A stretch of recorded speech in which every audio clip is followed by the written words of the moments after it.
Hey, hi. Okay, so a question that I got last week was, how do you negotiate salaries? And I'm gonna give the long answer, but then I'm gonna give my true answer to this question. So aside from researching your role and doing comparisons um, about different salaries in your field and in your direct region, I would present that information along with any projects that you've worked on, any cross functional team building that you've done or created spaces for other teams to work cross functionally. In addition to that, I would just know the environment, right? Your work environment is very, very important in that you have to know what and when you can ask for things, right? Were there any recent promotions? Is there a raise potentially coming up? Is there a way for you to position yourself to have this conversation? Or is it that something major happened? For example,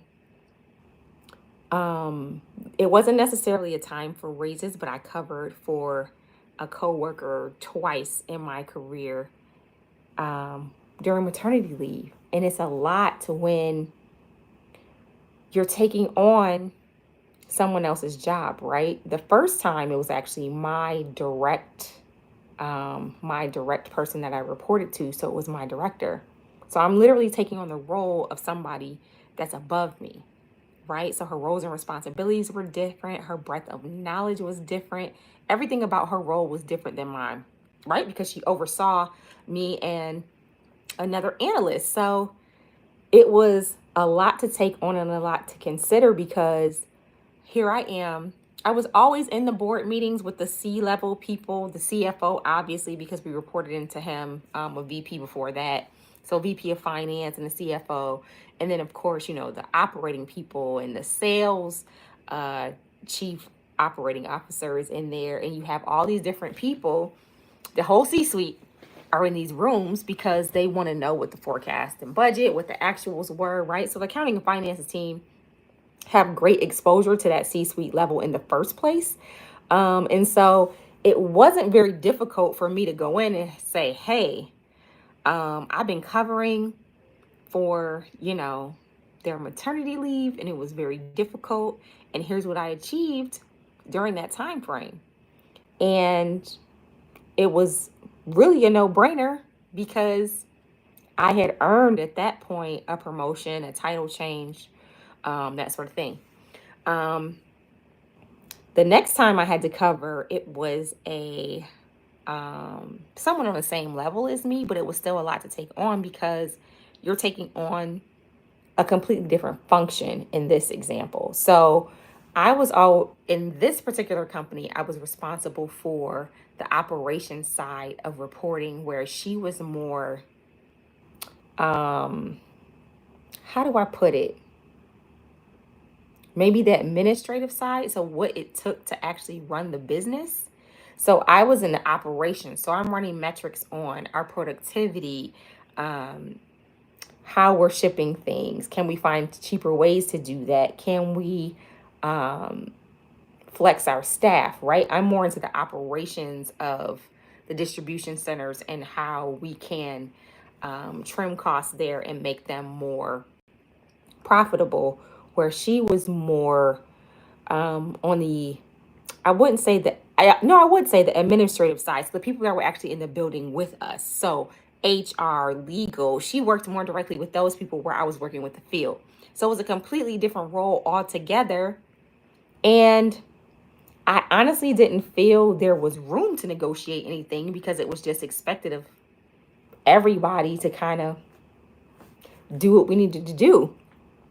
But the previous promotion, it came from me saying, hey, I really think I am this level of a person, and my title and I think my pay actually needs to change. And I had concrete examples of that time span that she wasn't there, where I had completed different things for the organization on her behalf and just kept the ball rolling on that. So When you're going into these negotiations, it is helpful and useful to have your research done, and to also know what you're asking and why, right? What percentage increase you may be asking for. And again, you may want to check the pulse of your company. If your company typically only gives raises or promotions in that 3 to 5% range, it would be a stretch for you to go and ask for more than that, right? Now, you ready for my real answer? You ready for the real answer? It's time to find another job. It's truly time to get up out of there. I'm not gonna hold you. It may be time to look elsewhere. So I've been in the DFW area since 2010. And from 2010 to 2020, guess how many jobs I had? Hold on. Because hold on. I moved here and got a new job. Then I was told I could not even apply to be a manager. See, say what you're saying. Say what you're saying, which is that you're not going to promote me or give me a raise. Say what you're saying. Say what you're saying. Okay, so let me get back to the count. 1, 2, 3, 4, 5. Yes. Somebody guessed 5. Yes. I had 5 roles in 10 years. You want to know why? Because if you don't negotiate what you want up front, it's going to be so much harder to try to get to where you want to go. That's just the facts. It's just so much harder.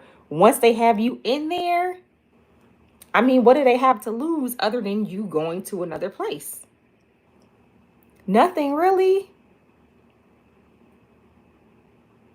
So when I wanted a raise, I would negotiate it with a new company to work for. Yes, a completely new company. And my largest negotiation, going from one company to another, 30%. Carry. Yup. Do do the math. Carried it. Yes. 30%. But that was me moving from one company to another. And now I live in the Dallas-Fort Worth area. And so what I always say is, this is DFW, baby. You can move around. Especially being in finance. There are billion-dollar companies here that I've worked for that I never heard of a day in my life. Never heard of it a day in my life. They're family owned and ran. They're not publicly traded, but they're billion-dollar companies here in Texas. Most of them have to do with building products or something within the pipeline of building a house. The plumbing, the material, something within that space. They're all billion-dollar companies because real estate is everything here. Texas does not feel the things that other places feel when there's a recession. Texas is Texas. It just operates the way it always does. So a lot of economical things don't really impact the state of Texas, if I'm being honest. It really doesn't. So the best advice I can give, if you want a raise, the negotiation is going to happen in your new employment agreement.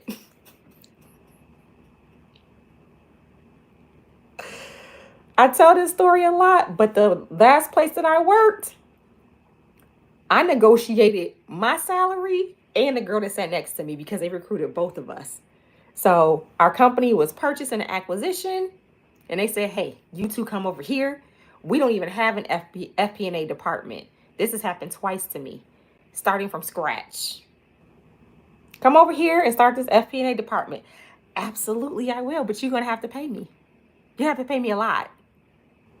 because it's not an easy feat. And you already know going into it, the bar is so high because they already felt the need to create an entire department of heavy hitters. So they started our department with a director and 3 managers. I was one of 3 managers.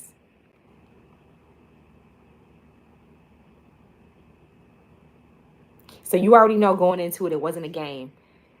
So I negotiated a sign-on bonus and I negotiated a 30% raise because you're going to have to make it worth my while. It's going to be so stressful and such long hours, but honestly and truly,